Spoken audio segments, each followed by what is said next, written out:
It's your best friend in sales. That is next to your storytelling skills. Small talk. You may have the world's greatest stories, but if you don't know how to generate warmth first by making preliminary conversation that paves the way for you to tell them your story, you're going to struggle to make that anecdote inspire the prospect. You won't be able to get them to share their own stories or to chat meaningfully about how you can help them with your business or meet you later in a call or to close a deal. You see, few stories are ready to use right out of the box without having the way paid for them to work their magic beforehand. And it's gotten even harder to do that in the social media era. Why?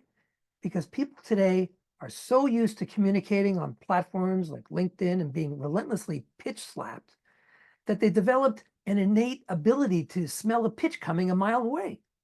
So to get them on your side, you've got to put being authentic in your conversation first. Otherwise, they just won't trust you. And without trust, you won't be able to make your small talk or your story resonate with them deeply enough to get them to share a story back. And that's the key to creating a meaningful dialogue that paves the way for a more serious business conversation and a conversion. Here's a few tips on making small talk to pave the way for delivering a story effectively. First, compile a book of stories. You need to be able to cover any of those basic business situations with at least one story, but it's far better to have more than one for exactly the purpose that we're going to talk about here. And where possible, do some research beforehand on the prospect's LinkedIn site. Try to determine what interests, experiences, or background both of you have in common. Then, as you speak, strive to use a warm tone that isn't overly aggressive, but show that you're interested in hearing what they've got to say. And once you start identifying the commonalities, it's okay to say something as simple as, hey, it's nice to meet someone else from Poughkeepsie, or for my Canadian friends, someone from Saskatoon. You can start off chatting about the usual small talk topics like the weather, the sports, movies, travel, books, theater, hobbies, food, but stay clear of those touchy topics like religion or politics. You want to be sincere. Talk about anything about them or their work that you truly appreciate and admire. And feel free to lavish them with compliments as long as you mean them. There is, a lot of truth in that old saying, flattery will get you everywhere. But remember, your mission at this point is not to sell. It's to engage in a little bit of chat that warms them up and stokes the right emotional atmosphere for you to share a story with them.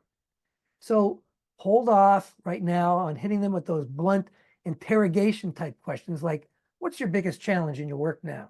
Or what's your big business goal for 2024? You see, for the prospect, those are intimate questions. They're off limits until you get to know each other a little bit better. Yeah, it sounds a little bit like dating, but it kind of is. And as with a date, you have to earn access to highly personal and highly guarded information. So instead of asking, hey, how's business going? Or tell me, what's the biggest business challenge you've encountered so far this year?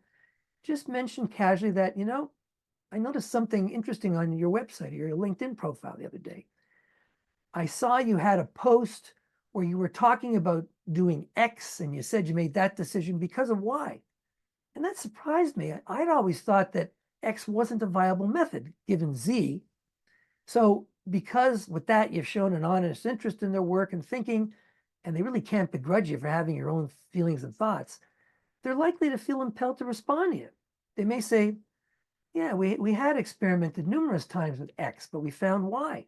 It seemed easier to use that because it saved time and money. And if you get them to make an admission like that they had to undergo a process of trial and error to reach an important decision, congratulations. That means they are now somewhat warmed up, because even if they aren't specifically describing the challenges they had to overcome, just remembering the effort it took to get them past those roadblocks will get the blood going a little bit. And that will position you to try sharing a story.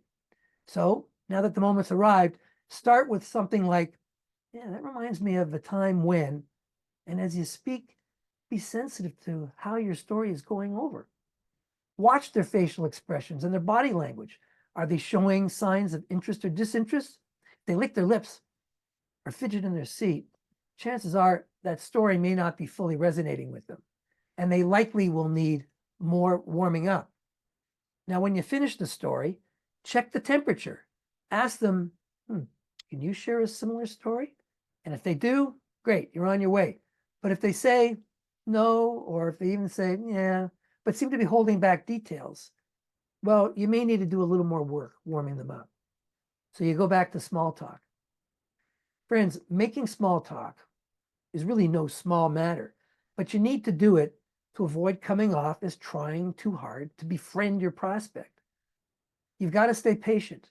You've got to work the plan, because even when getting a revealing emotional answer from a prospect feels like a grind, remember, deploying small talk with intelligence and compassion will infuse your stories with enough emotional heat to stir powerful emotions. And when you stoke that fire with sincerity, you'll be on your way to having a meaningful dialogue and landing that conversion.